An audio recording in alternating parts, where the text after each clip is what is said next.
All right, Daredevil Born Again. For context, we're currently on episode 7. 7? Yeah, I don't know. I think I already told you. I think this show is very underwhelming. You know, when people talk about like, there was a lot of hype around this show. Yeah. I remember people even saying, "Oh, if this isn't good, Marvel's dead," stuff like that. And I mean, yeah, it's doing its job. Mm-hmm. You know, it's dark, it's gritty, Mm-hmm. it's very not Disney MCU, that kind of tone. It feels like the original Netflix Daredevil show, but in terms of like the plot, you know, the acting, the story, it's just worse in every way. It's still better than a lot of stuff, a lot of the worst MCU stuff, a lot of even the mid MCU stuff, but it's not even close to like the original Daredevil. You know what I mean? Because that show was so well written, characters were so well developed, and these guys, Muse, you know, it's nah. Okay, because you watched the first season, right? Correct? Yeah. Only the first season? Okay, because I don't want to compare it to the original Daredevil, because it's like, it's really... I mean, how can you not? This is almost like a season 4. Like, it's almost like a season 4. There's so much context that's changed, and like so many things that are different, you just can't call it the same show. That's why that's why they aren't doing the same thing as the Clone Wars, where they're just adding an extra season. But at the end of the day, different show. Same tone, you know, same grittiness, same actors. No, not the same tone. Completely different tone. Really? Because I feel like it's kind of similar to season 1, where it was very dark. Foggy died, and he's in this new universe, and it's like it's kind of apparent. Like, it shouldn't be apparent, but it's kind of apparent. Like, he's in a new universe, the MCU. Yeah, that's true. They can't really say I've been put in the MCU. No, yeah, but they just kind of have to pretend he's always been in there, which is kind of weird. That's why I want to take it as it is. So it's like, you know. Okay, well, even as it is, even as its like own MCU project, you know what? You know, yeah.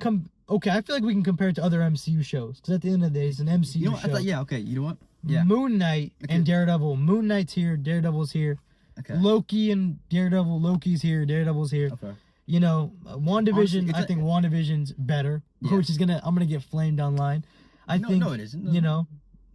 So I think it's. Or no, you're not. It's not a top tier MCU show. It's a good MCU show, but it's not. What's top tier then? Loki. Loki's the toppest. Yeah. That's not right. a word. Yeah, it's the toppest tier. Yeah. And then it goes great tiers like Moon Knight, WandaVision. I'm a WandaVision glazer. I could be one of the only ones. I love that show. So I have, Moon Knight, WandaVision, and then the good tier, it was just like good projects like Miss Marvel. What If season 1 was pretty solid. Stuff like that. I'm glad you're putting Miss Marvel. And then I'll put Daredevil in the good tier. You know what? That could be a bit low. You know what? If there's a tier between Moon Knight and Miss Marvel, it's there. It's not as good as Moon Knight, but it's better than Miss Marvel. You know what I mean? Yeah. So it's just underwhelming in the sense that everyone was hyped. Everyone thought this was going to be as good as a Daredevil season 4 would be. Yeah. And nah.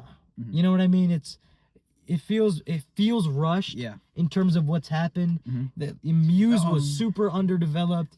You see, because things about Daredevil is that, like, these are experienced writers. Like, these are writers that I don't know if I'm correct, but like I'm assuming they're writers that that they come back and they have experience and whatever. That's why it's a completely different type of show compared to all the other shows that came out in the past from Marvel. I think they're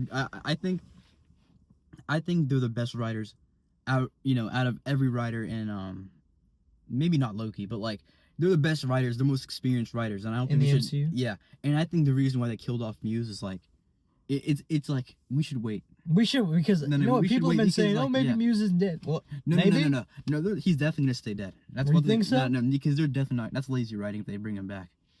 That's true. But I don't know. His death didn't seem very convincing. Got killed by Heather. Got shot up. It's like no, it makes sense. But something's gonna happen out of his death, which is gonna be even more mind blowing. And then we're gonna be having a completely different conversation. I don't want to say, but just like praising it. Well, I'll tell you. I saw this internet theory online, and it said this doesn't have anything with Muse right now, but they said Spider-Man 4. The plot could be that the Kingpin, which has already happened, the anti-vigilante force, from Muse's death. They could like paint Daredevil as like a killer or something, and then the anti-vigilante force is gonna get stronger. And then in Spider-Man 4, maybe that could be the anti-vigilante force hunting Spider-Man or something. I had the same exact theory. So maybe that could be what comes from Muse's death. They could say Daredevil's a killer, kind of like what J.J. Jonah Jameson does to Spider-Man. They're not gonna blame Daredevil because I feel like, of course, that's what Kingpin's been doing. You know what I mean? Vigilantes suck and all that. No, but you're forgetting the last part of the show. Like, he said that to kind of boost the kind of like the hype up for the anti-vigilante force. He told the public that Kingpin? Kingpin told the public that the anti. Is there an abbreviation? Nah, I don't know.